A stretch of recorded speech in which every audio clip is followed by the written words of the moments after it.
tweet. He is going to talk about, what was it exactly? A big win? So we are winning. We are winning. He said we're winning big. They're trying to steal the election. Mm-hmm. The Arizona just told Katie Pavlich over at Fox News that there is still like 900,000 votes in that state to count. So let's go back to David. David, can you show me the path of victory for Donald Trump tonight? What does he have to do that's remaining to get to 270? Well, if he number one, if he ends up winning Virginia, that changes things a whole lot. I mean, if Virginia goes in his direction, Do you think that's possible? I think it's possible. The margin he has now in Virginia, it all depends. I get really nervous when they call the election to a halt and say, we've got more votes we need to count, and they start counting outside votes. What we don't know is how many outside votes there are. And so that's what kind of makes you nervous over it. But just so many areas of Virginia that were not expected to go that red did. And they went red at a very high volume, which is the enthusiasm factor that pollsters rarely measure anymore. So that shows up in Virginia, but take Virginia out of it.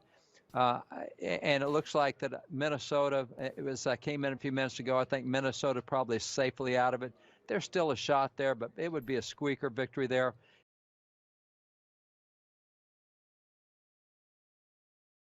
Arizona is not looking great. They are starting to count votes again.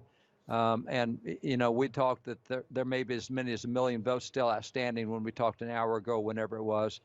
And so that's not looking real good. McSally, I think, is done there.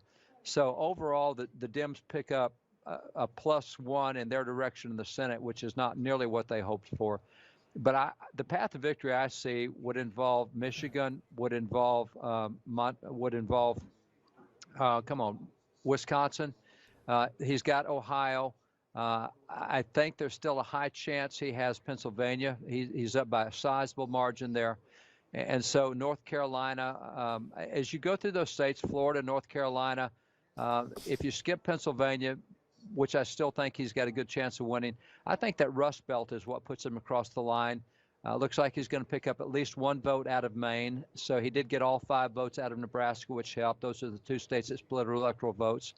So I still see him having a path there, and I just think he's got a much easier path than Biden. I think Biden's speech that he gave was two reasons. I didn't hear you guys analyze it, but one, there were projections having Biden with 384 electoral votes, and it's looking tough for him to get there. And so he's got to give his supporters something. And I think it was really kind of a trigger speech.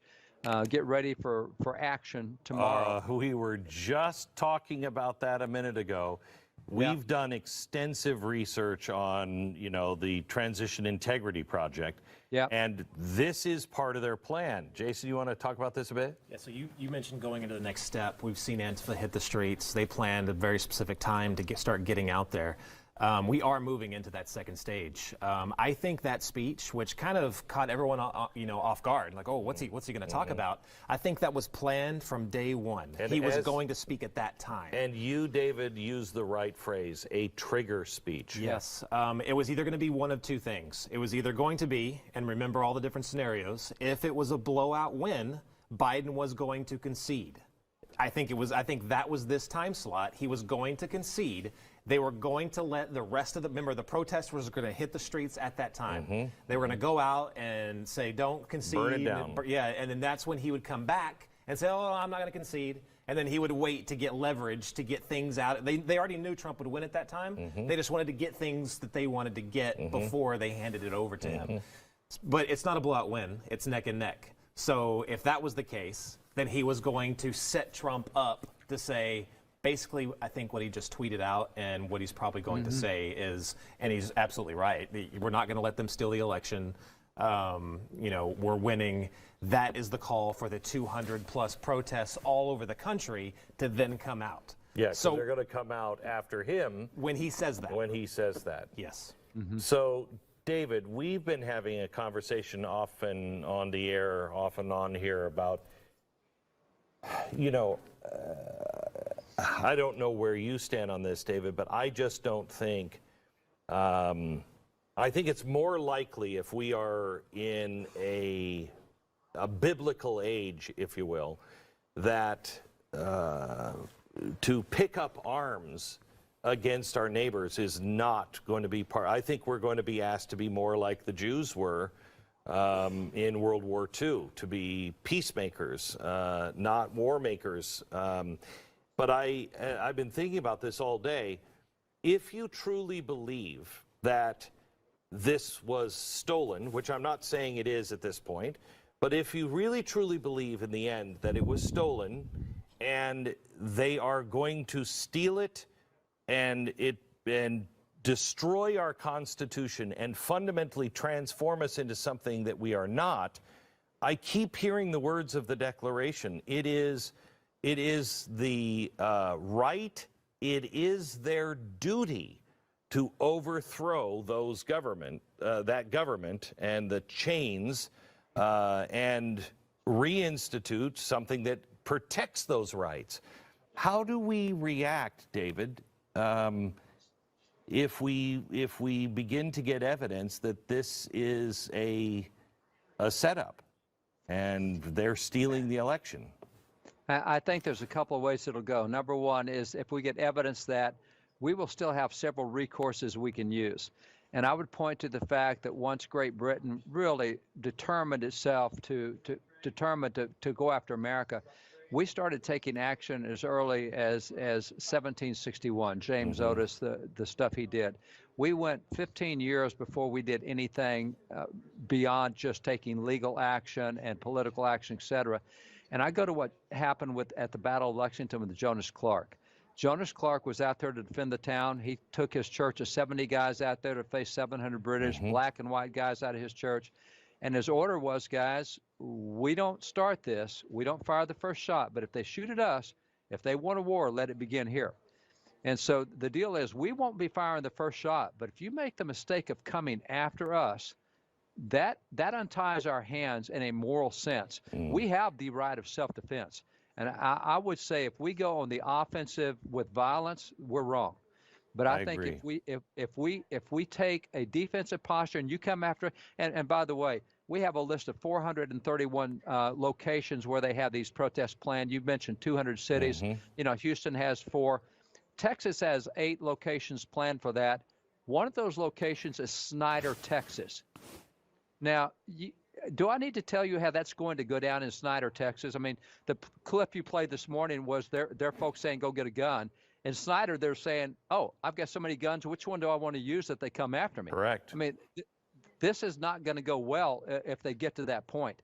So I think our path forward depends on what their response is. I think we'll use every legal means necessary, every political means, every rhetoric means, every communication. If we create committees of correspondence and start rallying people for resistance, I think we do it peacefully. We won't be violent. But if they want to get violent, I think that's where the line gets crossed. Well, I will tell you that I pray that this doesn't happen. I pray that there is I'm with you. A peaceful way. I agree. And I think there will be. I think, you know, we've kind of, we've kind of scoped this out. What would happen if violence erupted? What happens if they then call in the military? And what we've got is, 3 out of 4 enlisted people in the military vote Democrat. 3 out of 4 officers vote Republican. So you don't have a cohesive military that would have a philosophical basis to get behind it. And then if you look at law enforcement, police generally vote Democrat and sheriffs generally vote Republican. And right now you're seeing sheriffs defend the Republic and you're seeing police say whatever the mayor says, I'll do. This is, David, this is... You're talking about civil war. Yeah, you're talking about civil war, but this is exactly what that's exactly what the Transition Integrity Project and the Color Revolution lines up. You've got to put the military and the police at odds with each other. So they are fighting with each other and can't be cohesive and move as one with the people or with the state. That's what we're looking at if we go down that road. I think here's why we're here, in my view. We're here because there hasn't really been a political punishment for leftists to go this far left. Correct. The only time that leftists are punished is when voters do it at the ballot box. But then after the Republicans get into office, with rare occasion, they're never punished for this. Like their colleges are never defunded. What Trump just did with critical race theory, we've never seen a Republican do that before. No, we've been begging for it for decades. Yeah. And so, there were two reasons why Reagan instituted an arms race against the Soviets. One was to bankrupt them, but the other was to create mutual assured destruction. That your generals in the Kremlin don't ever consider launching against us because we have the ability now to launch back against you. You cannot win that war. No one wins, everybody loses. In our political system right now, for us to maintain the rules of engagement so that we fight these civil wars out peacefully at the ballot box, there needs to be mutually assured destruction. Meaning the Republicans know, and maybe they're even too self-aware, we often complain about, that there's places they will not go, cannot go, because the political punishment for that is just a stove, it's a fourth rail they can't touch, right? Tell me what that is for Democrats. Tell me when we are given There's power, nothing. when we punish them politically and say, hey, if you do that, we take your money away. If you do that, we take the funding away. There's nothing. And so that has given them free reign and license to play footsie with the sorts of elements that you guys are describing here. But this is exactly what they are hoping from Donald Trump. Because if Donald Trump cracks down, uses the military, starts to talk about insurrection or et cetera, that's their cue to then trigger the he's an authoritarian. And so they've put us in a situation to where it's a win-win for them, a lose-lose for us. Because we have let it go on for so long, it's going back in the bottle. Again, we are jumping way ahead.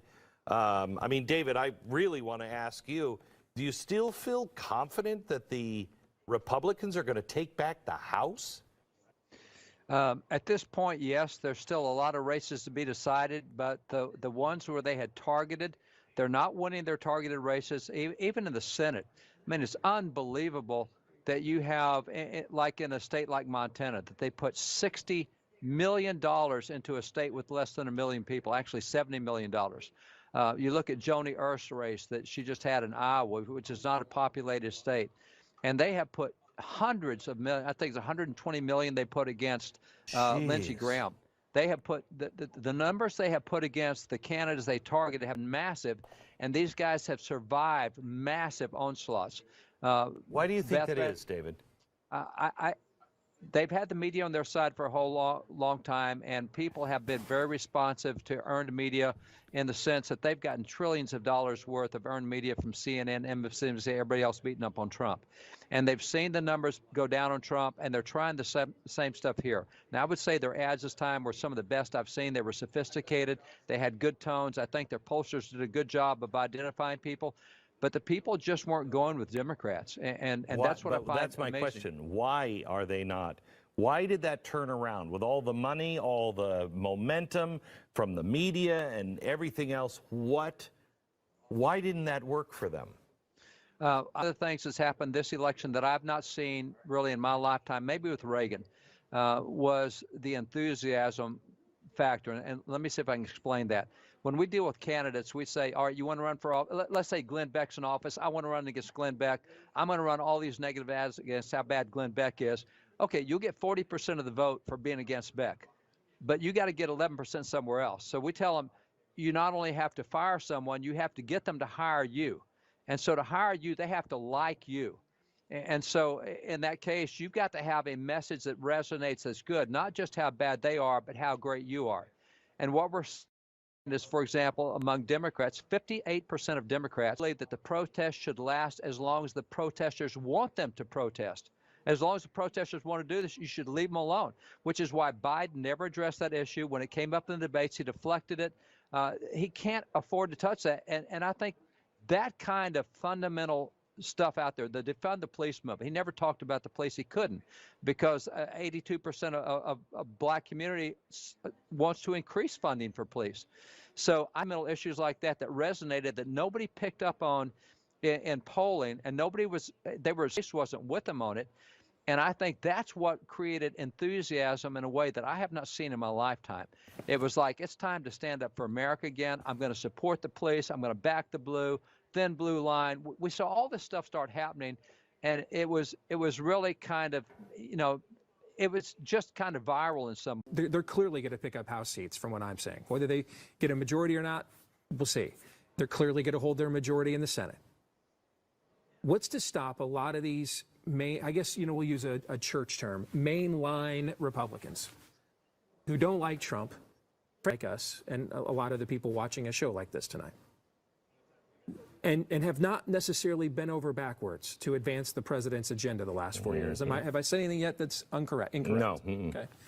What's to stop them if indeed the president says, I'm going to go to war? I'm not going to let them Richard Nixon me 1960. That's not happening on my watch. And, hey, yeah, we stand with the president, but let's say this goes on for a few weeks, we get into a Florida recount situation. What's to stop those guys from saying, hey, you know what? In the end, this was a great election for Republicans, and the president just alienated too many people. Okay, guys, just so that you know, I'm being currently under attack, so if you're able to hear this, is even a great thing, because the drop frames is like ridiculous. I may have to totally reboot my OBS, but it seems to be Restream that's being attacked. So it's like it's on and it's off, and everything's run through Restream to be able to go and hit every network. So I hope I can work this out, and we're back up again. So here we go. What they're saying is that the concession was supposed to come if it was a blowout, and then the people would rise up, all planned and coordinated, to say, oh, no, don't do that. Then apply the pressure to where the people are just saying, somebody's got to make this stop. Well, the people, I think, are going to be Republicans. I know, but no. The people will, if the press has their way and the left has their way, they'll get the people that are just, everybody will just be so sick of it, they'll want it to stop. Yeah. Then they'll make and say, we'll make this stop, but you give us these states. You're going to cut California. You're going to give us Puerto Rico and Washington. We're getting rid of the Electoral College. Otherwise, it ain't stopping. And that's when those Republicans will step up and say, that's a good deal. Take it. No Durham report. Bill Barr didn't bust anybody of substance for what went on the last few years. Lindsey Graham, how many more times is he going to go on Sean Hannity's show and say, I'm getting to the bottom of Russia, I'm getting to the bottom of what happened soon? Right. It never happens. Correct. You believe those people are going to stand in the gap for a prolonged engagement, a week or two, debating this in the arena? Sunshine Patriots. Yeah, I totally agree. Oh, no, we're not calling a state for Joe Biden. Well, this is an interesting one, actually. It's not quite a state. It's one electoral vote from Nebraska Congressional District 2, which I know doesn't sound like a lot, but it was actually one of those weird things that kept popping up in the 269 to 269 situations. Oh, dear. But Romney won it by 7. Trump won it last time by, I think it was 2. It goes to Joe Biden, so he picks up one more. Oof. It's now 213-201. Trump would lead. Hang on with David. Hang with us for a sec. We'll continue our conversation. I want to go to Studio 22 and Chad Prather. Hard-hitting news, Glenn. Okay. You guys want to find out the update of what's going on with Elijah Schaffer? Here we go. This is what's going on. Sarah, tell them. Yeah, we have a tweet. Now, I will say it is from 50 Cent, the rapper. He did not use the Blaze election stream hashtag. I would just like to make sure that that is noted. He said, ho, get out of the way. This ish is important. And it was actually a retweet of one of Elijah's videos, if we could show that right there. So 50 Cent has retweeted Elijah Schaffer's video of some twerking. Her going family on must in the be so streets. proud. At some point in time, you just got to stop in the middle of the street, bend it over, and twerk. You can relate to that, Chad? So what does that Just even right there, just I don't spirit even comes over you. understand. Excuse me, I'm so disconnected from popular culture, I guess. I don't understand what the hell is happening here. You don't want to understand it, Glenn. That's debauchery right there. Yeah, I think it's a good thing that you don't understand. What is 50 Cent saying? What He said, get out the way, ho. Get out of the way because this is too important. This is important. We got to go vote. Get out of the way. We've left Glenn Beck speechless. I know. I feel like I have slipped through a wormhole, and while all of this looks like the universe that I was in, this is not the universe I belong in. Oh my gosh! Thank you. You got to interpret the signs, Glenn. Yeah, no, I know. And boy, in those days there will be signs, and a lot of them are showing up right now. Yeah. All right. Thank you for that. So, where were we in the conversation? Does anybody remember? Otherwise, I got another direction. Oh, you were going to say about, right? You were going to no. Sorry. Oh dear God, not another one. George Washington. I mean, are we going to take the lid off of that thing pretty soon? I mean, For Karl Marx. Okay. Well, let's hear this update. Still hope and prayer. All right. Hope and prayer. Okay. We have another Senate call to make in favor of the party of Joseph Robinette Biden Jr. Robinette, of course, the side of the family that owns slaves. Yeah, that's just a minor detail. Don't focus on it at all. Tina Smith in Minnesota retains her Senate seat, defeating Jason Lewis in a relatively competitive race. That ties us up, Glenn, 46-46 in the Senate. Do you think there's a possibility God is just up there laughing? Yes. He's just like, wait until they get to 269. 49, 269, 269. Ha ha ha! They think they're in charge. Watch this. Time to twerk. David, leave us with some hope here. Well, I'm going to have to get Stu to not take back my Nebraska seat. When I came in here, we were winning that seat. What's happened, man? We actually were getting ready to call that one. It looked like Fortenberry was going to retain that seat and that Trump would take all 5 in Nebraska. But other than that, I still have very good optimism, and I think it's based in numbers that we see coming in.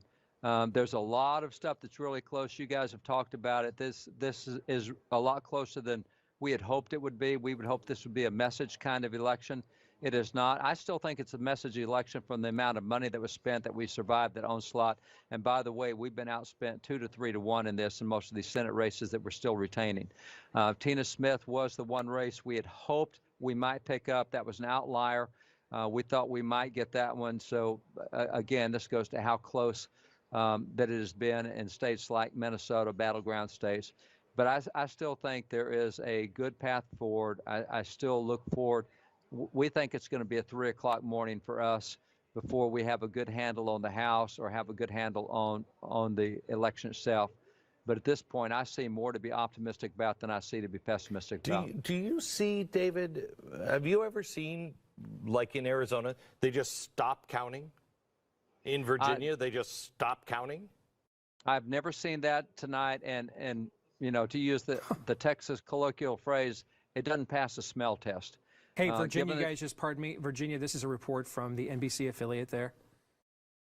Just learned there was an error in reporting in Fairfax County. It will mean subtracting about 100,000 from the Biden vote total there. The Board of Elections site has not been corrected yet. Wait, are you kidding me? Total? Yes. Wait, on the Biden, so this is from taking Julie Carey. away 100,000? Yeah, just a bit outside, Bob Euchre. Yeah. NBC4 Northern Virginia Bureau chief, she is, covering politics. Julie Carey is her name, and she just tweeted a few minutes ago. Just learned there was an error in reporting in Fairfax County. It will mean subtracting about 100,000 from the Biden total there. The Board of Elections site has not been corrected yet. How do you, David? How do you make an error of 100,000 votes? Hey, 100,000 votes here, 100,000 votes there, and sooner or later you're talking about a real election. Yeah. I don't. I'm still baffled over how that's Fairfax County. Right. That will take votes away from Biden, much less 100,000. I mean, Fairfax County is practically California at this point. The only difference is they all work for the government. These are people that like big government. They like the government unions. They like the Democrats. For that to be anywhere close for Donald Trump in that county is crazy. Well, he already had a good margin in Virginia. You add 100,000 to it, actually 200,000 by the time you take it away. Well, I guess they're just taking away, not adding it. So if it's a mistake error, it's still another 100,000 for Trump. I think that makes that state almost insurmountable for him. I don't think they can have that big of a margin in the early votes that they're counting. And again, the numbers are still coming in. I think we'll know something tonight, probably out of Virginia. What does that do for him? How many electoral votes or electoral? Oh my, I don't remember. It would be the the traditional before Obama. Traditionally, Virginia, Ohio, and Florida were the swing states that decided elections. Yes. Virginia is 13. I'm looking up the board. That's 13. And it would give Trump all three of those states. Right, and that would replace +2 Arizona. And so if he just won one of the Rust Belt states, that should be enough to get him to 270. That's right. Yeah. And keep in mind, by the way, the Trump campaign didn't really even contest Virginia, which they didn't invest heavily amount of time, which I understand to some degree, but this was a Republican state for like 100 years. Yeah. And then it was a swing state. And then it was a state that Hillary only won by 5 points 4 years ago when that was like one of Marco Rubio's only primary wins was against Trump in Virginia because the demographics were so against him there. Remember, so very long ago, 18 months ago? Right. Remember, that's the state that was cracking down on guns. Yep. I mean, the Republicans in Virginia were very motivated. Yeah. They have a ridiculous governor there who's a ridiculous lockdown there. Right. To me, the kind of message that Trump is talking about in these other states would resonate with the kinds of voters to lead a kind of a populist uprisal in Virginia. But I was very surprised they never even attempted it. To have that in Fairfax County is astonishing. Astonishing. Well, Western Virginia has been asleep for the last several elections. The rural parts of Virginia, outside of Richmond, elsewhere, they have exceptionally underperformed in the last few elections. They felt like they had nothing to get involved behind, and so lost governor seats there, lost Senate seats there, lost assembly seats there, Burgess seats there. So this is like the state waking up again. And as Steve said, this is what it used to be just a few elections ago. This is one of those battleground swing states that you could often win on the Republican side. It looks like it's awakened to that and kind of reassumed its former role tonight. Remember, in 2013, Ken Cuccinelli, who's now in the Trump administration, ran a gubernatorial race here and brought in a bunch of Romney type of consultants and ran a milquetoast campaign. And all the polls showed him getting annihilated by Terry McAuliffe, the grifter. Got rid of a lot of those guys, channeled his campaign back to his original roots, repeal Obamacare, et cetera. Everybody wrote him off, thought he had no chance to win. And on election night 2013, Cuccinelli was leading this race in Virginia until we got down to the final 4% of precincts. That goes to the base of people that David is talking about. And that they're just, when the kinds of Republicans that the GOP establishment in Virginia wants to run just don't resonate with the people that Dave is talking about, which is why there's this perception that the state's been overrun by Democrats. That there is an influx of Democrats with the growth of government in the Obama years, no doubt. But the Republican Party in Virginia euthanized its own base at the exact same time. David, thank you very much. We'll check in again if we continue to follow everything tonight or pick it up in the morning. We will check in. If you don't mind, I'd like to check in with you tomorrow morning on radio as well. Happy to do it, Glenn. Thank you very much. Thanks, brother. Bless you guys. Take care, God Dave. bless, David. I'm just watching some video from the Washington Examiner as protesters are going through the neighborhoods. Now, remember, we're approaching 2 o'clock in the morning in the east, and protesters are banging on the doors of people's houses, shouting, "Wake up, wake up." This is on night one. This is night one.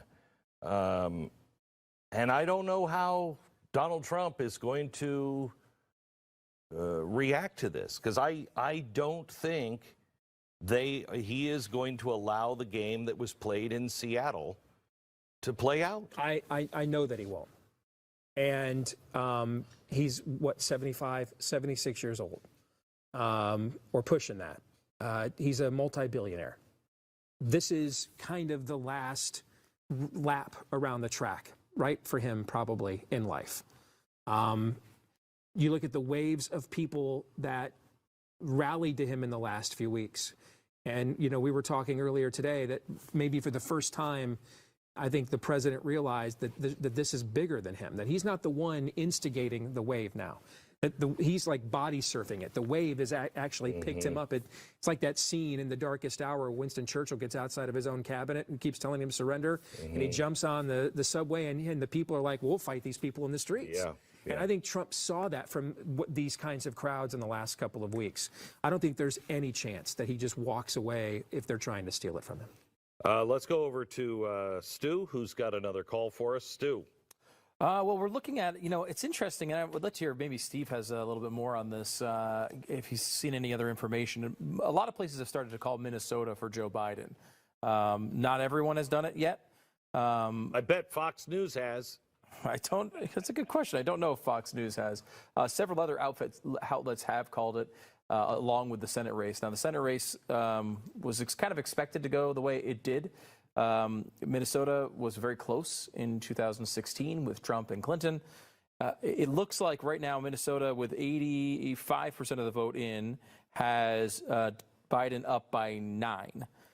So it does seem like it's going that way. Have you heard anything additional about, you know, kind of like deeper layers of this vote, Steve, at all? When I was doing some math, we've been so busy with what's going on in the other states, I have not looked, Stu, but about 30 minutes ago, I did some math in Minnesota, and it just didn't make sense to me that you had a higher turnout election there, and the early voting numbers for Democrats were not great, but yet Donald Trump, they had it at the time, had him with like 350,000 fewer votes than he had in 2016. And that just didn't make any sense to me. Now, that doesn't mean that whatever is laying out there can close that gap, but I thought that also indicated it was too premature to call that race. But that was, I've not looked at that state in about 30 minutes. Okay, we'll keep on that one and kind of monitor that. But that is the next one that looks close to being called. You know, it's going to be interesting to see. I mean, it seems like North Carolina, I'm looking at the details of these states and when they're reporting. I mean, Pennsylvania, quite clearly, you know, they've been talking about this for weeks, that there's going to be this late sort of over the next week counting of votes. That one's going to take forever. Now, Donald Trump has a big lead there, but every news outlet has covered this pretty well, that there's going to be a late blue wave. We'll see if it's enough to pick up this lead, which it's pretty significant. About 14 points he leads there now. In which state? In Pennsylvania, which is obviously crucial. 14. He has like a 700,000 vote lead there or something. I have to tell you, I said earlier today that if he needs at least 5 points just to cover the corruption. I agree. You know, if he's 14 points ahead, there's no way. I mean, depending on what they're going to count, but you can't come up with 14 points of corruption. Yeah, I don't think, again, and this, to be fair, was reported before this election started, that the late absentee, they're starting to go through the absentee votes, which are supposed to be, or at least projected to be, heavily Democrat. So we do expect this to definitely narrow. What it gets to at the end is the thing you're talking about, right? Whether it's within 4 or 5 points. If it's within 4 or 5 points, legitimately, you can't come up with that many fake ballots and get away with it, I don't think. Michigan and Wisconsin, we still have. No, I don't. Michigan is now saying they expect the final vote count to be by about noon tomorrow. So we've got a long road ahead when it comes to Michigan. Wisconsin is kind of be, you know, late night as well, at least. So, you know, lots to go. Let me give you an update on a couple of things. Donald Trump tweeted, we are up big, and they're trying to steal the election. We will never let them do it. Votes cannot be cast after the polls are closed. Immediately after that, Twitter put some or all of the content shared in this tweet is disputed and might be misleading about the election or the civil process. The PBS NewsHour has come out.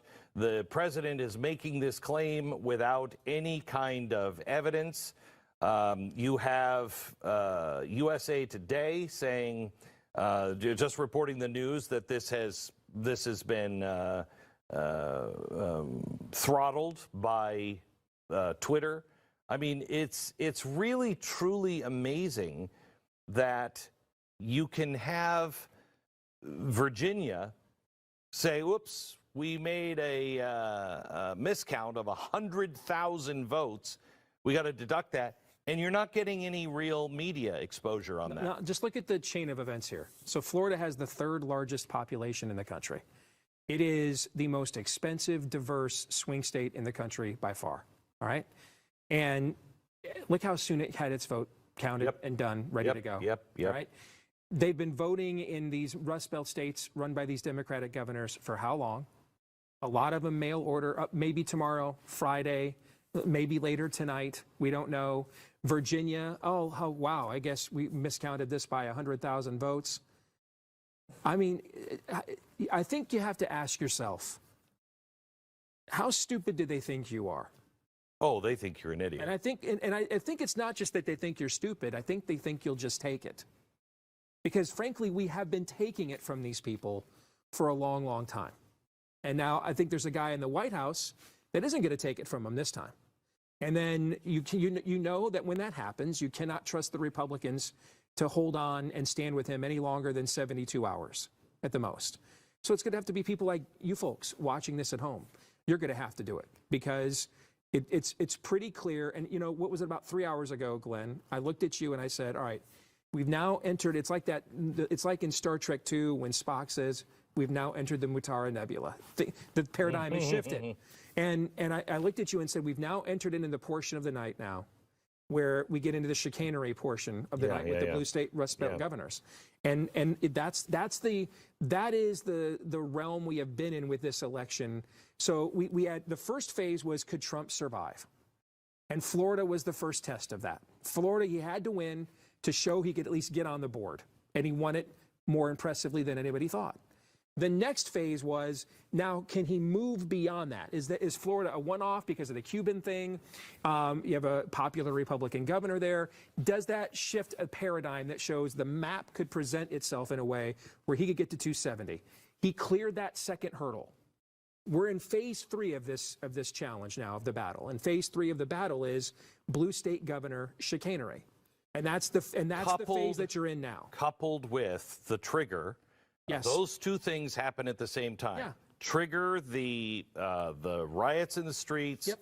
Tell your 400 cities, 400 events. You trigger those things to happen beginning tonight and tomorrow morning.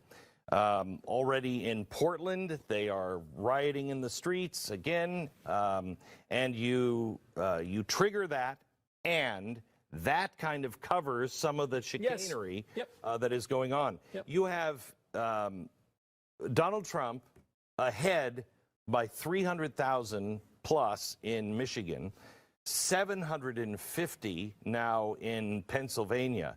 I want to ask you, as somebody who has been in this business for a very long time, and I mean the political campaign business, in any other election, if that was happening, would they be calling that state for whoever was ahead that high, that far? To give the most benefit of the doubt, I'll say I shouldn't give them the benefit of the doubt because they should have been hesitant to call states all night long, as we've been pointing out, because we have two different voting systems happening in a massive country at the same time. Every time it goes towards Biden, they will pull that trigger. Trump is going to win Texas by about what he won it last time. Some of these outlets just called it for him an hour ago. Nate Cohn at the New York Times tweeted out an hour ago, wait, some people didn't actually call Florida. It's obvious what is occurring here. So I don't give any benefit of the doubt at all because there's not a consistent pattern here. If the issue was, hey, we're just being really cautious because we've got mail-in votes at an unprecedented level with people voting in person, then I think we'd all understand, hey, it's a little bit like when in a sporting event. If the refs suck for both sides, or if they call it tight on both sides and they refed a good game, but don't have one strike zone behind the plate for one team and another for another team. That's what's going on here. which is, the narrative is, well, hey, when we're confident in our exit poll, we call it right away. And then when we're not, well, we're not sure because the different voting methods. And notice that they're only not sure when Trump is ahead. Correct. And they're always very sure early on when Biden is ahead. And that's true most of all at all places at Fox News.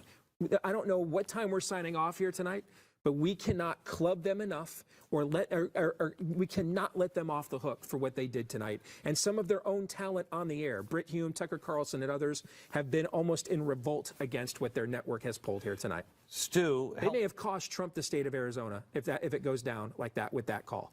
They committed an act of on-air voter suppression. You can't even, I don't want to understate that. That's what they did tonight. Stu and Steve, help me out on this. Nate Silver just tweeted, if you go by what ABC News is called, we're on the conservative side tonight, Biden's win probability would go from 69% to 85% based on the Nebraska 2 being called. That one electoral vote makes a huge amount of difference. Why?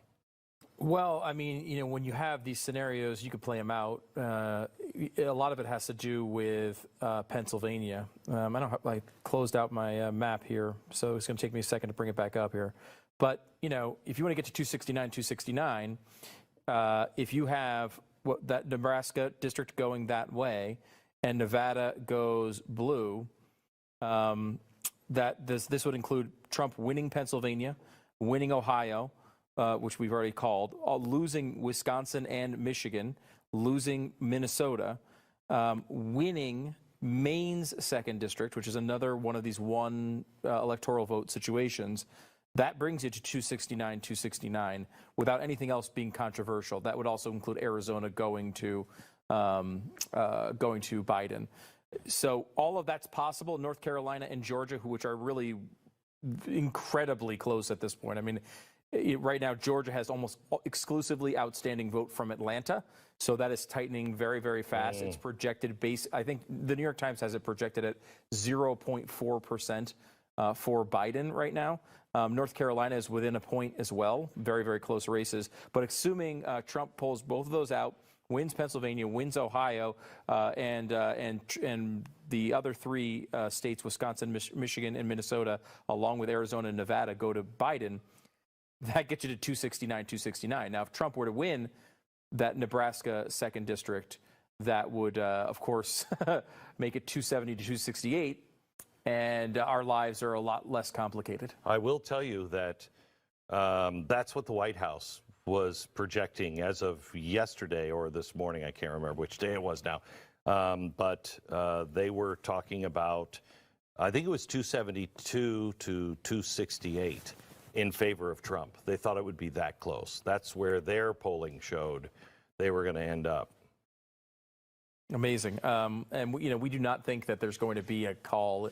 I mean, Georgia is going to be, it looks to be in that level of, I don't know, I don't want to say Florida 2000 close, but one of these states that we're really not going to know for probably a few days. It's, very much potentially in recount territory, and also a state that Donald Trump would have to win.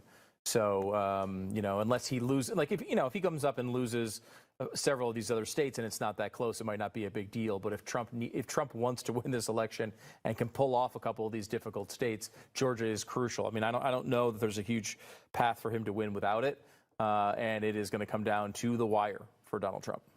I want to just ask the control room if you could look at the bond markets. No longer pricing in the blue wave. Also, the oil prices that have just jumped. The 10-year U.S. Treasury yields have just tanked, and the yuan from China is also tanking. The markets are reacting as if Donald Trump is winning, and it is. The blue wave is out the window for anybody who thought that was going to happen, and the markets are reacting. I'd like to do some homework on that and have that ready for you for tomorrow morning. First, it's about 10 minutes to 2 o'clock in the morning in the east, and we go over to Studio 22, Stage 3, and Mr. Chad Prather. Chad. Trump 2020, baby. You know what's up. Glenn, first of all, Kez, have you heard from Elijah? He doing okay? Is he out? Yeah, I heard from Elijah. He's all good. He's fine. So he's safe and sound, as far as I'm aware. Good, because Eric and I were about to head up. Yeah, we got this. We were about to get real mercenary. Okay? Yeah, most definitely. Listen, I got a funny headline for you guys. You'll appreciate this. Has absolutely nothing to do with this election. This is the headline. Could heated talk over the dinner table become a hate crime? Lawyers call for offense to be extended to private dwellings, meaning conversations at home could spark police probes and prison sentences. Now, how do they know? How do they know? In America? I don't think so, based on the way they were spelling some of those words. Okay, okay. The UK, I can believe but you know that. what? If the UK's doing Wait a it, minute. if the UK's doing it, we're 8 months out. Wait. Before I get to that, is that Mrs. Claus sitting next to you? What the? I like to keep it cold in here, Glenn, I can't get away from the cold studios. I'm on set with you. It's 10 million degrees below zero. I come on Chad's set. It's the same deal, and I found whatever I could find to stay warm on the set. That's the beauty of working at Mercury, where we've got Glenn, a costume and prop closet where you can. You're cold, dress as Santa. I'm wearing a rabbit on my head. Okay, so hang on just a second. So where are you reading this story, and where is this coming from? Which one is that one from, Candace? She found that one. That's from the UK. The UK. From the UK. Oh, okay. Which Well, means, they're which crazy. Means, We're America. We never do stuff like that. Yeah. Until a few years later. Unless you live in California and you have 3 adult children, only 2 of them can come to Thanksgiving, according to Gavin Newsom. Right. I mean, I can't believe that the election is this close with that kind of stuff happening in America. It's a great point. Yeah. And what's going on in the UK is just a matter of weeks, if not months at the most, before it's happening here, because we're getting our bad ideas from all these other places. Oh, no. We're leading the world. Well, we are doing that, but it's almost like we see something else, and they're like, oh, no, they can't out-stupid us, can they? So we need to come up. But you know what's amazing is, and I wish I could bring Craig in, but he's so camera shy. He's my assistant and so many other things here at the studios. But he's Scottish, and the one thing that I think is happening that nobody is talking about is, one, Boris Johnson, and 2, they got themselves out of the EU. There is something happening in England that is the same as what's happening here. People are tired of being told exactly what to do. And I'll tell you, with the Great Reset coming, and if you haven't done your homework on that, please do. We're writing a book, and if Biden wins, we're going to get it out right away. But it's a book on the Great Reset, which is coming for the globe. And it is... The countries will just pour the debt in until you can't do anything with the debt. They will then tube their currency, go to a digital currency, get rid of all debt. So if you have all debt and you can't pay for it because the government has shut your business down, et cetera, don't worry. Universal basic income is coming, and the International Monetary Fund only asks you to give up all your property. And so we are living in a world where there are no property rights anymore. That kind of stuff is coming. And I'm telling you, there's a lot of people around the world that are just not going to go for it. And I think a lot of them live in the middle part of the United States of America. And I think some of those people also live in Scotland and the UK. I think there's a lot of people that have the Western culture deep inside of them. They're not going down that road. You want to bet? Just give it a minute, Glenn. Oh, my gosh. Watch and see. So, which one, before we call this, I don't know if we're going to stay on. I got to get some rest before the radio show tomorrow morning. But are we... Stu, which one are either of them close to the coffin? I think my hope is we get them both in the coffin. I think that's the end of the night. First of all, I refuse to share a coffin. Second, Carl is going in. No, it's not over until I cheat until I win. So no. Yeah. Yeah, I don't know who's going in the coffin, honestly. I like when you're talking about. Here's what I will say, and we can do a call for on the Senate here in Montana, which for the Republicans, this is a good development. I will say the Senate looks pretty freaking good. Again, I wouldn't say I guarantee Good. but that is at least some level of hope there. Montana, here it is. Up to the point I can't even read the two letters that are the abbreviations anymore. You put that over here, that's at 47. And, Alaska is expected to go to the Republicans, but, it's going to take 16 months to count the vote there. The first Georgia election looks pretty possible for a win there as well. Michigan, Wait. The Georgia, weren't there two? There's two. So one of them is a jungle primary. There's like a zillion candidates. No one's going to get 50%. What a racist. That's what it's called. It's going to be a runoff on January 5th. That one's for sure. That's the special. So that one definitely will not be decided. The other one, I haven't checked that race in a while. It has tightened quite a bit in Georgia, as we've been talking about. So Trump is at 50.6% in Georgia. In the Senate, that race, Purdue is 0.4 ahead of him at 51. Now, the New York Times is projecting right now that Biden is going to win Georgia by 0.4%. Now, it's bounced back and forth right around zero for a while now. So if you take that, though, seriously, and you see that Purdue is running about 0.4 ahead, he might get to 50% in this race and not have to face a runoff. So that could be another one. Alaska, you do expect probably. Collins actually is looking, again, like none of us are in love with Susan Collins as a senator. However, you want to get that vote. Collins is running way ahead of Trump in Maine, which is not a huge surprise. Trump's at 44% in Maine right now, with 57% of the vote in. Collins is at 52.5. She has an 11-point lead right now. That Gideon has already said tonight she's not going to. We're not going to find out who the winner is tonight. Well, it's too much time, so she's called a lid on the evening.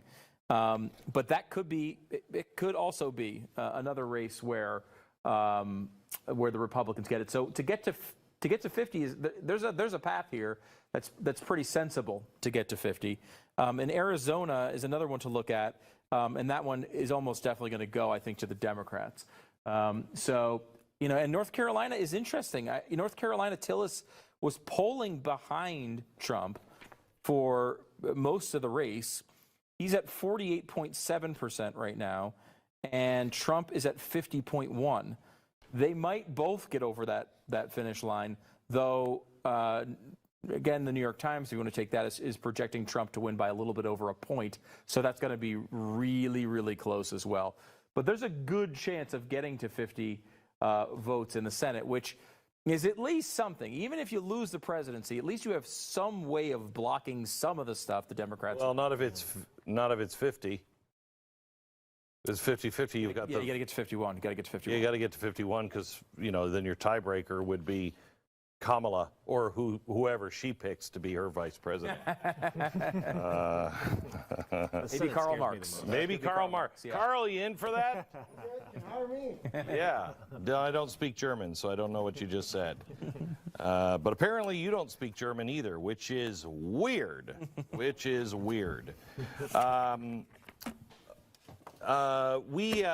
have information now. The White House pool has been called to the East Room. We are standing by for the president to show up. He won't be in his jammies. I was surprised to see Joe Biden. Of course, that might have been a zip, one of those zip with the feet, pajamas. It just looked like shoes when Joe Biden came out. But he's going to be talking. He is obviously going to be pounded no matter what he says. I love the fact that the president said they're winning, they're trying to steal the election. We're not going to let that happen. Joe Biden comes out and said, we're on the winning track. They're all questioning Donald Trump, not just because of the stealing the election, but because he's winning. You can't say that. But Joe Biden did, and he's fine with that, I guess. So we'll see what... It doesn't matter what Trump says. I really don't think. I think what they have planned is just going to happen anyway. So if he makes mention of they're going to steal the election, key for the protesters to come out. Anything else he might say that even alludes to the fact that he's won tonight on election night, they're going to come out.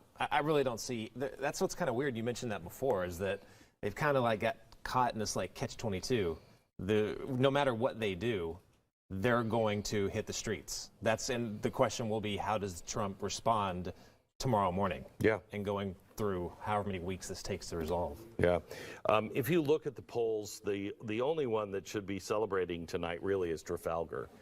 They have proven themselves to know how to poll this country, at least under Donald Trump.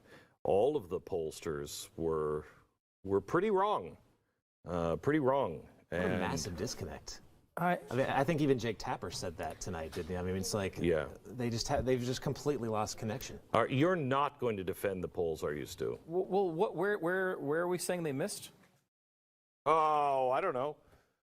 Florida. No, Florida looks like it's obviously going to be, and I'll give you that one. I think that's a miss. Though it was a total toss-up state. Same thing with Georgia and North Carolina, were both toss-ups. Yeah, I got that, but they were, it's going to be 0.6. It was what, 2.5? I mean, they're not going to predict the exact percentage of votes. I mean, they're within the margin of error easily on these. You are. I mean, I don't know what Kool-Aid you're drinking over there, but I won't come to your bucket. Estimate, and it has a margin of error listed on the document. I'm not going to your bucket. I will not drink your Kool-Aid. People are like, oh, I don't know. I mean, maybe they're supposed to get the exact number of votes. Maybe they're supposed to have all the names listed in the poll of every person and how they're voting. Now the truth comes out. I can't take another second with you, Mr. Apologist for the polls. I got a poll for you. I think Florida's going to be their biggest miss. Now we don't know about Pennsylvania, Michigan, and Wisconsin yet. Yeah, I mean, if those come through and continue the way they are without cheating, those were big misses. Well, the vote isn't in yet. You don't even know what the result is. How do you know they were big misses?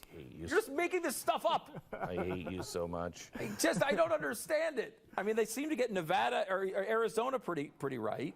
I mean, most of these other states, I mean, Colorado, New Mexico, I mean, Texas seems to be pretty close to what it was. America is not listening. I mean, I would say Texas is a few points off, but not many. I mean, this doesn't seem like a catastrophic failure at this point. This is going to be a freaking close election, which is what the polls pretty much showed. I think you're good points, Stu. Thank you. Good. That's all I had on the energy front anyway for that. So. I know, and I don't even have the energy nor the brain power to argue. I stopped listening to you when you went, wait a minute. Man, I just tuned out. Yeah, that's usually the way this goes. Yep, it does. Okay, I'm just, I'll be making a statement in a few minutes, a big win. We're seeing here on C-SPAN now. Let's take this up. Who's speaking at the Republican Party? Who is that? For my mother, for my father, my sister Julie, my brother Wade, that's Joni Ernst. and every other family member. And for all of you, our old friends and our new friends, and my entire team who stuck by me through thick and thin. We want to celebrate the hard work of all Iowans tonight and say, of course, God bless our great state of Iowa. God bless these great You hear United that voice States and of it's kind of America. Thank you scratchy so much. and kind of annoying. I mean, nothing against Joni, but that's what Stu sounds like to me all the time. And that was Senator Joni Ernst of Iowa on her re-election victory. She won over Teresa Greenfield by about 6 points. On the right side of your screen is the East Room of the White House. The president will be out shortly. We heard from Joe Biden a little bit earlier this evening in Wilmington, Delaware. He just said, be patient to his supporters. That speech, by the way, is available at cspan.org. But here's the White House. The president should be out in just a few seconds. That's 5, 4, 3, 2, 1. Another example of the press lying to you. George Washington, how you feeling? I notice you're eating something. It was a little low on cake. You really pick up some cake. You have, it's odd for a corpse to gain weight, but you've put on some lbs. After a few years, you bloat in the. Yeah, I don't think that's bloating. I don't think that's the coffin. No, I don't think that's. I don't think that's. This is where we're at now. I'm going to have to fight. How come Karl Marx hasn't bloated, but he's got a weird skin graft on the top of his head? Yes, he does. Yes, I'm the one who should be eating. That's what communism does to you. It puts skin grafts on your head. I'm going to take the food from the obviously not needed. Yeah. So I don't even know what he just said. I don't know. It's okay. I think we should take the lid off that coffin, and you both should sleep in there tonight. Is that what you think? I don't think there's enough room for both of us. Okay. You don't think there's room for... Wow. Is that a fat joke? Yes. About our first president? Wow. Wow. Okay. All right. Glenn? Yes. So a couple house things to maybe make you aware of. Is it going to be happy or is it going to make me sad? I think this will make you happy for sure. Chris Stewart wins again in easy fashion. Chip Roy also wins. We had him on radio today. He is not only great, he was not expected to win that. Looks like maybe the polls were wrong. But that's Wendy Davis is also, so we don't have Wendy Davis to kick around anymore.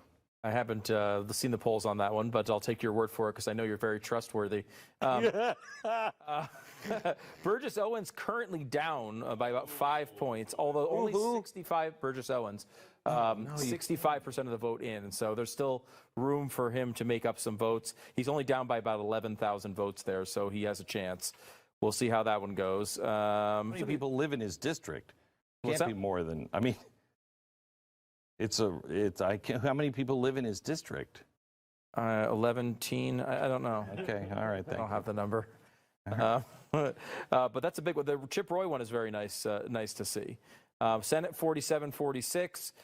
We have a 201 in the Electoral College.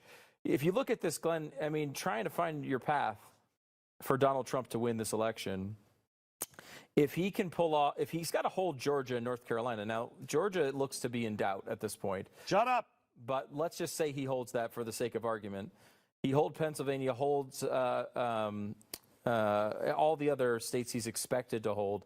Biden wins what he's expected to hold, wins Arizona, which it looks like he's going to win, Nevada, which it looks like he's going to win, Minnesota, and then Wisconsin and Michigan. That's your 269 tie. Now, I think it's possible. I mean, the Wisconsin poll. I mean, the results in Wisconsin have Trump up 4. A lot of the county data is looking similar to what it did in 2016. So it's possible he squeaks that one out. We don't know exactly how much of the vote is left, as they will count that. They do expect that at some point of the overnight tonight. And then Michigan we should have by tomorrow as well. So those two will tell a big story. Steve, make him stop. Tell me some good news. I want you to be remembered tonight as the anti-Stu. I want you to be so great that everyone forgets everything Stu just said. I'm not anti-Stu. I'm pro-truth. Yeah. No, I'm where the data. I go where the data goes. Well, where the truth he goes there too. Okay. Or at least that's what he's having us believe. I think, as I said earlier, this was a 3-stage process tonight. The first stage was for Trump to show that because this is where I would disagree with Stu in the conversation that you guys just had. This is not the narrative. Stu is correct that specifically these polls weren't that far off. But the narrative of the polls that they painted is not what we are watching here tonight. Yeah, that's fair. There is no question this is a different election than the narrative that was painted by the polls. That's exactly what I said. Okay. So, this is the narrative that was actually painted by the Trafalgar polling, is the narrative that they painted. Now, it may not be the final result because we're in the iffy part now. We're in the fog of war now. Trump won the first phase, which was win Florida, survive. He did that. He won the second phase, which is frame an electoral map where I can get to 270, and I have maybe more than one option to do it. So it's not just that I got to have one particular path, and that's my only way. He did that too. Well, now we're in the chicanery phase. All right, I'm reading now. Phase? Is it the same as the stage? Which stage is the Grateful Dead on? Yes. All right. But this isn't a great song like Uncle John's band. All right. This is more like driving that train high on cocaine, Casey Jones. Okay. And so we're at that stage now. Well, hey, a pipe burst in Georgia. Now there's a machine that shut down. Okay. What's going on in Wisconsin? What's going on in Pennsylvania? I will say our colleague Daniel Horowitz just tweeted out that he doesn't see even worst case scenario if they roll up record numbers in Philly, how they're going to overcome Trump's lead in Pennsylvania, looking at what he is saying. All right. So, but that's the phase of this we're at now. We're in the final phase of the operation. And I think that's what it is. It's not an election. This is an operation. Yeah. And I think what the president says tonight here in a few minutes and how he says it will go a long way in determining his level of being able to finish the operation and succeed. Oh dear God, what does he have to say? I think he has to appear confident without being arrogant. I think he has possible. Not possible. I mean, I just go where the facts lead. Well, the last few weeks we've seen some of that actually. Mm-hmm. I think we've seen some of that since he got out of the hospital. Yeah, we have. I think we need to see that very guy. Good. Yeah. That guy needs to not say I'm not going to let him steal the election from me. He needs to say, I'm not going to let them steal the election from you. That's what he needs to say. He might say that. That's what he needs to say. He's been saying a lot of things like that. And I think he needs to be a proxy for the voice of the people that voted for him. Jason, because you have been on this story with me now for a year, in the last 6 months, we've really paid attention to the transition integrity. What will he say? What could he say that would be a no-go zone? Don't do that. Well, definitely don't declare victory. That's for sure. He could say something like, and I agree with both Steve and Horowitz about, it looks like he will win Pennsylvania, but don't say that. Definitely don't say that. I think it would be good to bring up. But he could say, we are doing really well in Pennsylvania, and many people tell me it's going to be a hard number to overcome for Biden. But we will just make sure that this is a process that has integrity and oversight. Right, and bring up some things that look really, really shady there. Like, the highest court in Pennsylvania is saying that you can, turn in votes after the polls close without a postmark. Excuse me? Like, what? Like, I think that's a legitimate thing for the president to say we're going to look into, because they're trying to steal the election from you.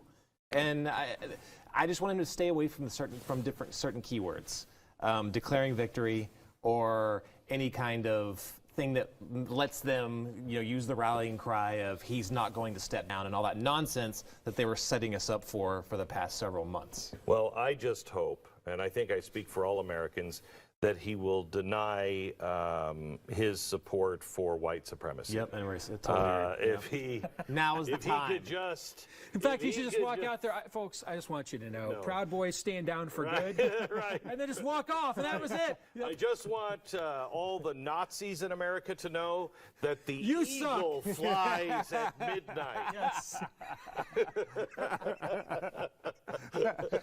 Folks, we're in the loopy phase of our operation here. Yeah. Yes. Right.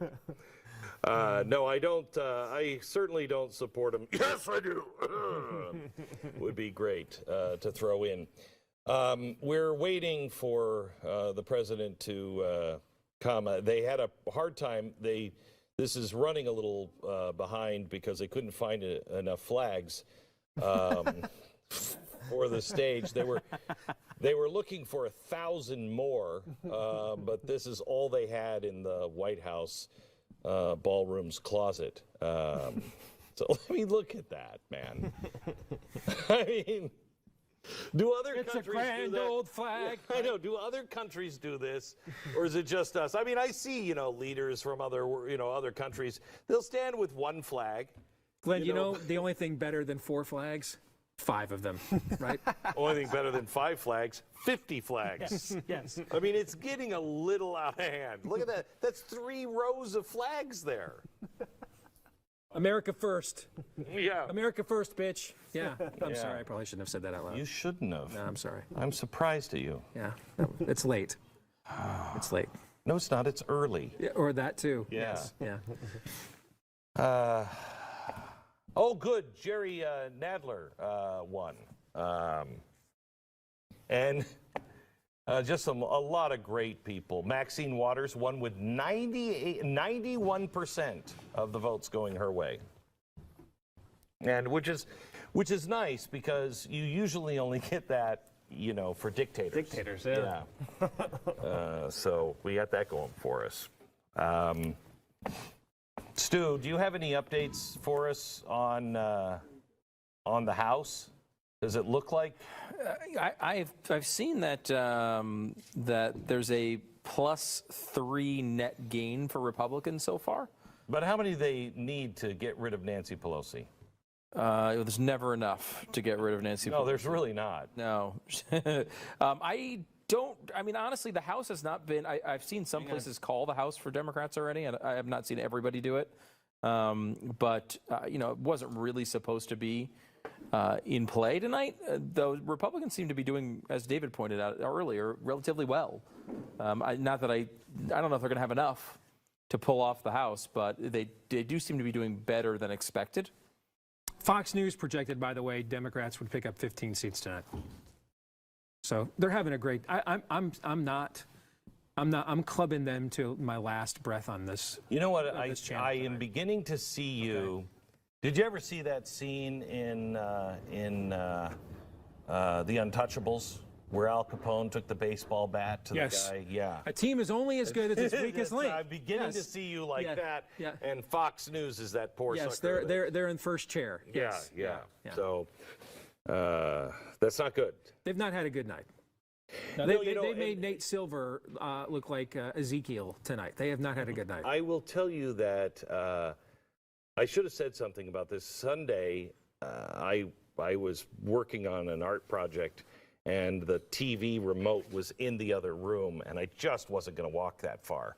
And so Chris Wallace comes on. Oh, then I would walk that far. I'd walk very far. I regretted it afterwards. Yes. But he did a final salute to the most important person in Fox News this week. Himself?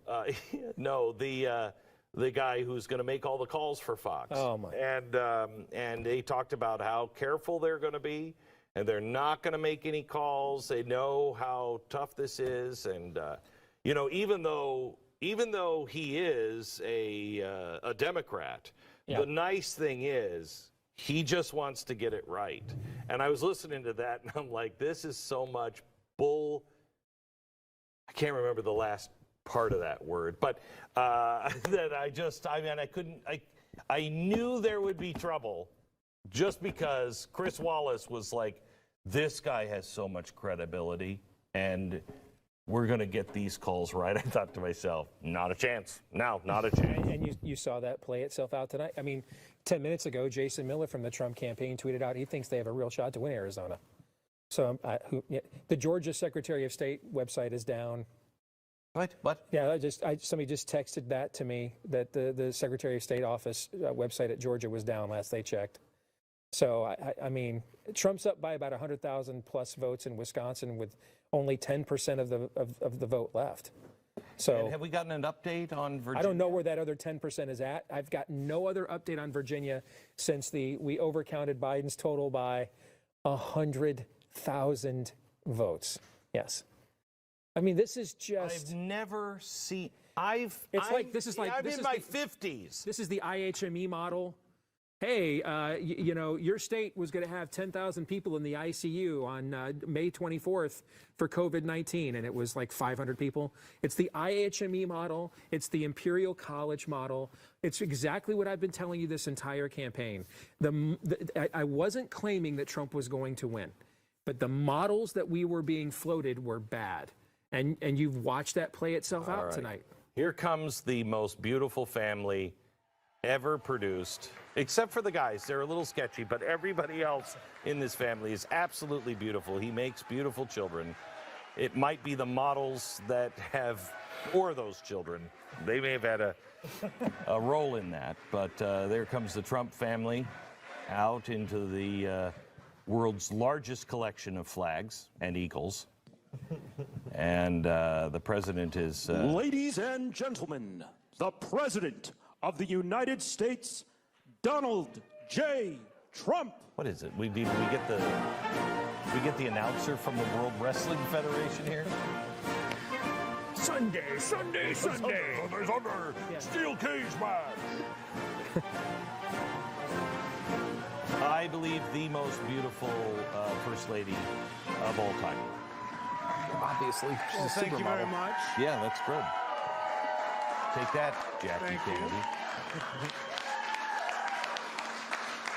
Thank you very much. Please sit. Thank you.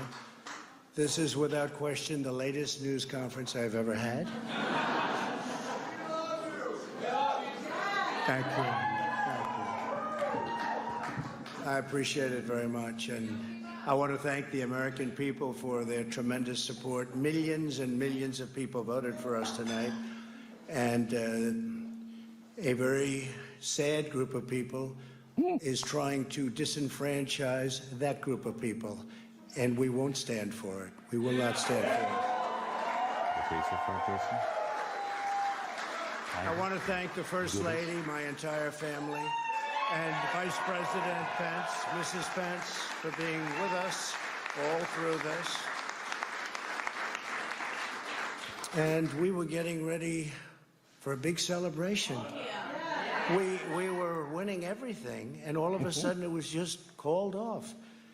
The results tonight have been phenomenal, and we are getting ready. I mean, literally, we were just all set to get outside and just celebrate something that was so beautiful, so good, such a vote, such a success.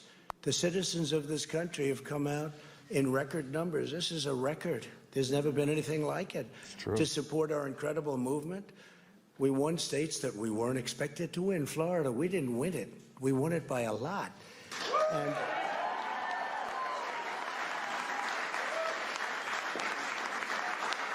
we won the great state of Ohio.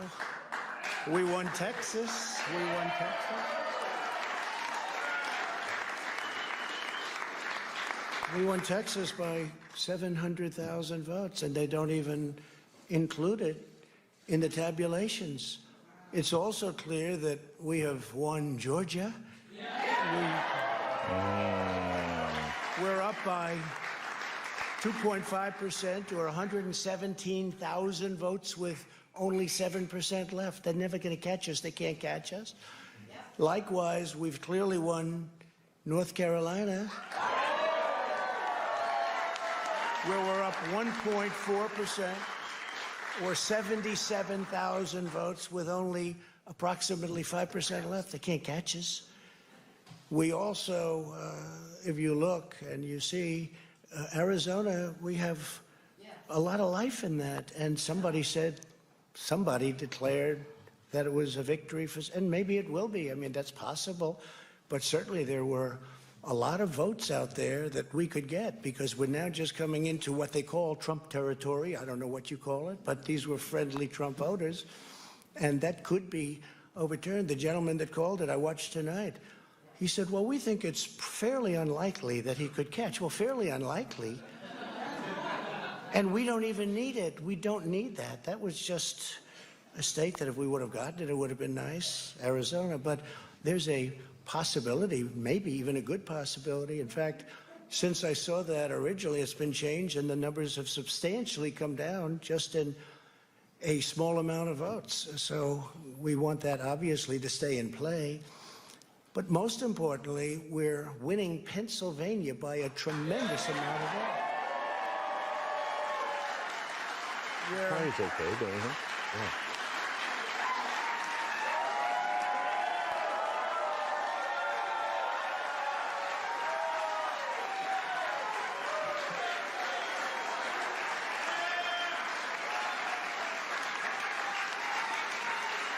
We're up 600. Think of this. Think of this. Think of this. We're up 690,000 votes in Pennsylvania. 690,000. These aren't even close. It's not like, oh, it's close. With 64% of the vote in, it's going to be almost impossible to catch. And we're coming into good Pennsylvania areas where they happen to like your president. I mean, it's like very good. We know, Stu, is So that we'll accurate? probably expand that. I mean, We're winning Michigan. I'll tell you, I looked at the numbers. I said, whoa. there's good Pennsylvania areas where they Wow, like the that's a president, I lot. guess. By almost 300,000 votes, and 65% of the vote is in. And we're winning Wisconsin. So we're winning. We don't need all of them. We need, Yeah, you do. because when you add Texas in, which wasn't added, I spoke with the really wonderful governor of Texas just a little while ago, and Greg Abbott, he said, congratulations. He called me to congratulate me on winning Texas. I mean, we won Texas. I don't think they finished quite the tabulation, but there's no way. From Texas is really And great. it was almost complete, but he congratulated me. So sure about And he that, said, yes. by the way, what's going on? I've never seen anything like this. Can I tell you what? Nobody has. So we won by 107,000 votes with 81% of the vote. That's Michigan. So when you take those three states in particular, and you take all of the others, I mean, we have so many, we had such a big night. You just take a look at all of these states that we've won tonight, and then you take a look at the kind of margins that we've won them by. And all of a sudden, it's not like we're up 12 votes and we have 60% left.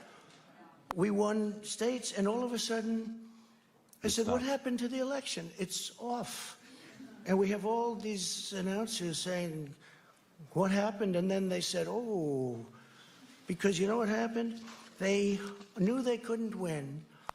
So they said, let's go to court. And did I predict this, Newt? Did I say this? I've been saying this from the day I heard they were going to send out tens of millions of ballots. I said exactly, because either they were going to win, or if they didn't win, they'll take us to court. So Florida was a tremendous victory, 377,000. Texas, as we said. Ohio, think of this. Ohio, a tremendous state, a big state. I love Ohio. We won by 8.1%, 461. Think of it. Almost 500,000 votes. North Carolina, big victory with North Carolina. And Wait a minute. so we won there. We lead by 76,000 votes with almost nothing left. And all of a sudden, everything just stopped. This is a fraud on the American public. This is an embarrassment to our country. We were getting ready to win this election. Frankly, we did win this election. Oh, boy. Oh, boy. So our goal now is to ensure the integrity for the good of this nation. This is a very big moment. This is a major fraud in our nation. We want the law to be used in a proper manner. So we'll be going to the U.S. Supreme Court. We want all voting to stop. We don't want them to find any ballots at 4 o'clock in the morning and add them to the list, okay? It's a very sad moment. To me, this is a very sad moment, and we will win this, and as far as I'm concerned, we already have won it. So I just want to thank you, and Not good. I want to thank all of our support. I want to thank all of the people that worked with us. And Mr. Vice President, say a few words, please. Please.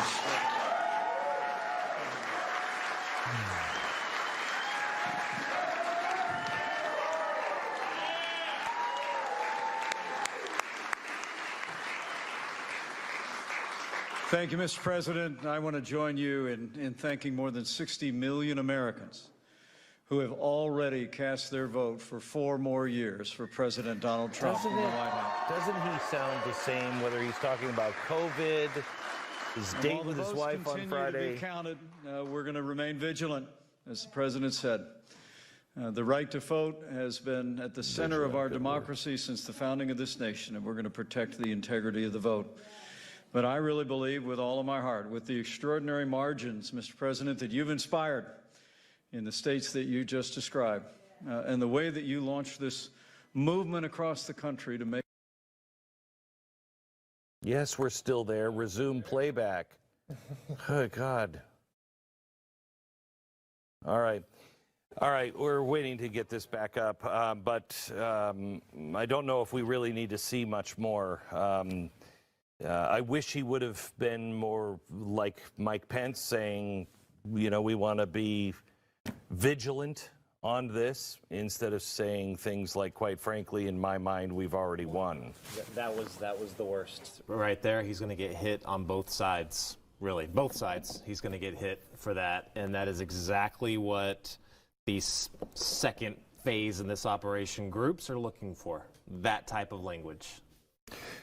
Now, how accurate was he on the stats that he said? All the numbers he cited were exactly where the counts currently are. Okay. I'm going to probably be the only person here who's going to disagree.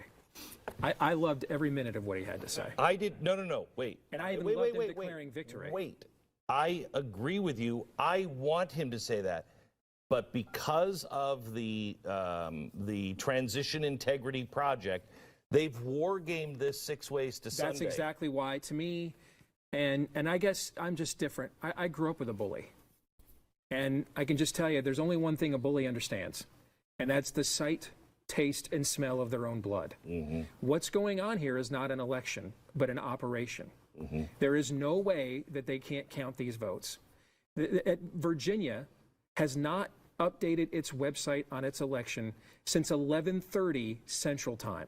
Now, That's more than 2 hours ago. How is this that possible? So There's a lot of good answers to your question. They're all bad. Right. Really, really bad.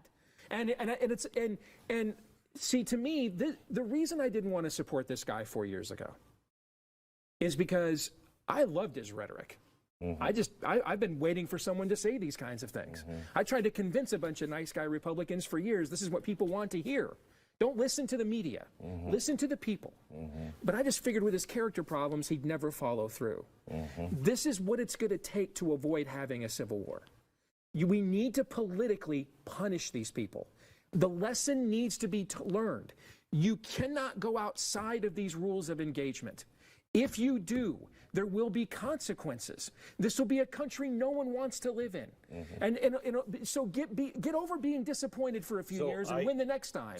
But you cannot do this to the norms of America. Would I prefer a nicer, more polished, younger, virile champion for said message? Sure. But no one else stepped into the breach but this guy. We don't disagree. Okay. We don't disagree. And it's okay if you do. It's just we don't disagree. I'm fine with everything that he said. We don't disagree. I am just not convinced that anyone, because I have asked the White House, I've had several conversations, have you read what they are saying? Mm-hmm. Have you read them? Nope. Mm-hmm. Over and over again, I have asked, have you had a briefing on this? If somebody hasn't briefed the president, you have to ask why. What's happening here is, and you and I both sense the same thing, and I can tell you that we've done our homework. We know what's happening right now. You have the deep state, the Democratic operatives right now shutting this election down so they can regroup and gain steam with their operation. Okay, The thing you don't want to do is accelerate. They've built traps for him. So if the president has been briefed, which up until last week, I had no indication from anyone in the White House that they had even read it. Literally haven't even read what John Podesta and some of the biggest leftist groups, along with the Democratic Party, have wargamed. If you are walking into a trap because you haven't been briefed, that's bad. If you've been briefed and you're choosing to do that, well, he's got a great gut on him. Well, but I have no confidence. Well, that there's the a record of him being impetuous, so there's no question about that. But to me, it's always easier tomorrow to take a guy like him and take him down a notch or two after he's had a few hours of sleep. And if that's the case, and modify the position a little bit to make it a little bit more amenable. It's a lot easier to do that than to have a guy grow a second testicle or even a first one on set spontaneously with the future of the damn country at stake. So here's where I've been saying privately, I have been saying the whole time, and I think I've said this on the air several times, where the hell is the federal government? This is insurrection. Where is Attorney General Bill? Exactly. Does this guy do anything other than just clips in Senate hearings? No. What the hell does he do all day at the Department of Justice? Well, they did investigate that white car in the truck. Maybe if Trump would have came out with a noose from a NASCAR garage and waved it around and said, I think they're stealing the election, would we have freaking mobilized the FBI then maybe? Where is the rest of why is it always Trump? Always him that's got to step into the breach. I agree. Where's everybody else at? Where's Mitch McConnell tonight? Where's he at? Where's Kevin McCarthy with your 97,000 appearances on Fox News? I need to be the next Speaker of the House. Where are you at, bro? Where are all these people at? Why is it always him against the world? Did he vote? Was he the only one that voted for himself? 63 million people are going to vote for this guy. Yeah. So who else is speaking for all? Because a lot of them probably also voted for Mitch McConnell and Kevin McCarthy and all of their people. So where are they at tonight? He is alone in his circle of influence, except for his family. Yes. He is absolutely alone. But here's what that also means. It means we are alone. That's what I asked you an hour and a half ago when we had David Barton on. You and you worry about the Republicans turning on him, not the media. Oh yeah. They're going to turn on him. They That's what's going to already happen. have. Yes, They I already agree. have. They're going to say, "Hey, Tom Tillis won. So why didn't you win North Carolina then?" That's what they're going to say. They're going to say Purdue got over 50%. Why didn't you win Georgia then? You're the problem. You need to go away and let the adults handle things. That's the operation here. It's not just the leftists. It's the entire system. He's up against his own political party and has been from the beginning because we are. We're up. You want to know who the Republican Party is? Friggin' watch Fox News tonight. And that's who the Republican Party is. So the reason why we're so concerned about language is because most people feel, and I do, exactly like you. And we can't do anything that will pour gasoline on the anger because they're using our anger. They'll use our words, our actions. We have to be careful and strategic. Our founders knew this. They were fighting the king and the world's greatest army and navy at the time. They had to be strategic and not fly off the handle. And he shoots from the hip. And quite honestly, his gut is one of the best guts I've ever seen. I thought he was just arrogant. No, he has a reason to be a little arrogant on his gut. He's usually right. He's usually right. But this is a well-laid trap put together by some of the greatest minds of the day. People say, where are our founders? Where are those geniuses? Well, they're not even close to the genius of Thomas Jefferson and Benjamin Franklin, but all the geniuses are working to take him down. As long as we are on the Lord's side, we can't ask God to be on our side. We have to be on his side. We also have to be very strategic He has to be very careful. The fate of the freedom of the world is hanging in the balance right now. We cannot be angry because that's what they're counting on us to be. We have to be strategic and beat them. They will hang themselves, as they already have, in their own arrogance. They are so arrogant. They've come out and laid all of this out and said, here's what we're going to do. Here's what we actually believe. Oh, yeah, and we're going to change the country fundamentally.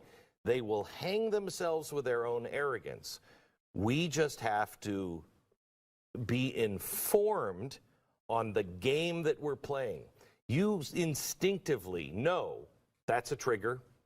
That was a trigger. This is an operation. It's 3 phases. You instinctively, you know that. But they have, I'm telling you, I've never seen anything. Steve, it is a masterpiece. What they have put together is a masterpiece of evil. It is a masterpiece. It is so well plotted, so well laid out. They have been doing dry runs of this in other countries for the last 5-6 years. And it all culminates right now. And you know, we're so upset. We feel this way because we know it's the end of our country. And as I said to the White House, has the president been briefed on any of this? I don't know. Well, you should find out. And if he hasn't been briefed, you better ask the question, why? Because the man is alone. He is alone. We have to support him. We're not alone. We have him. And it takes one man who is willing to stand when the jaws of hell are open and ready to consume. I love him because he's like, bring it on. He's not afraid. He's not afraid. I don't know if he believes in divine providence. I don't know how much he believes in God or anything else, but he's the only one that is standing in the gap, and I think at this point, he's the only one capable of doing it. We just have to pray to God that we deserve a break. And I'm not sure that America deserves this break. If we are this close to selling our country out, that's what half of this country has done. They have sold the freedom of all mankind for what? For what? Because they're tired of the fighting? They're tired of the bickering? They're tired of talking about him all the time. Oh, boo-hoo, what a high cost of freedom that is. Mm-hmm. I don't know if we deserve the break, but we've got to fall in the line of God. And that requires us to be a really good example, because I don't know of any other examples. I mean, how many of our churches are teaching, collective salvation and all this crap from BLM? It's evil what's going on. Mm-hmm. And this is I think we're in what could be our last few months as the Republic as we know it. Crossroads. Anyway. Will you join me on the radio tomorrow? I'd be happy to. I'd love to have you. Provided I get some sleep. I know. We gotta go. Jason, thank you. I'd like to get an update, if you could, work on, what comes next in the next phase, what they have planned, what they said they're going to do. All right, guys, that's going to wrap it up. I do not think I'm going to have anything else for the Night Owl News. I think I'm going to go and put something together, have it air at noon instead of a replay. It is going to be a breakdown of actually what we had, maybe possibly some other stuff on that. It depends on how early I can get up and what I can find out about this presidential race, because we just have not figured that out, have we? So I am going to, I'm going to leave that there. I'm trying to figure out how to get this, give me 1 second here. If I can go here, and, oh, I know, I need one more thing, because I know I had that little glitch earlier. I have to deactivate and activate something right fast, so just bear with me. All right, here we are. Okay, I was going to go ahead and go through the Night Owl News stuff that I did get for tonight, but as I'm looking at the clock, it's like 2:46. I have been on and off for quite a while, so I think I'm gonna call this one, as they say in pole language. Yeah, I'm gonna call it a night, but I do want to go and wrap it up in prayer before. Yes, absolutely, Miss B. God wins no matter what. So I'm gonna go ahead, and my plan is to get a couple of hours of sleep, and possibly. If I don't do it live, I'll do it pre-recorded. It all depends on what time I get up. So, but I do want to wrap up in a prayer.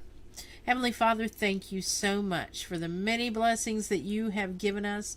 I ask peace over this nation and its unrest, Father God. I know that you allow things to happen, Lord, for your purpose, for your plan.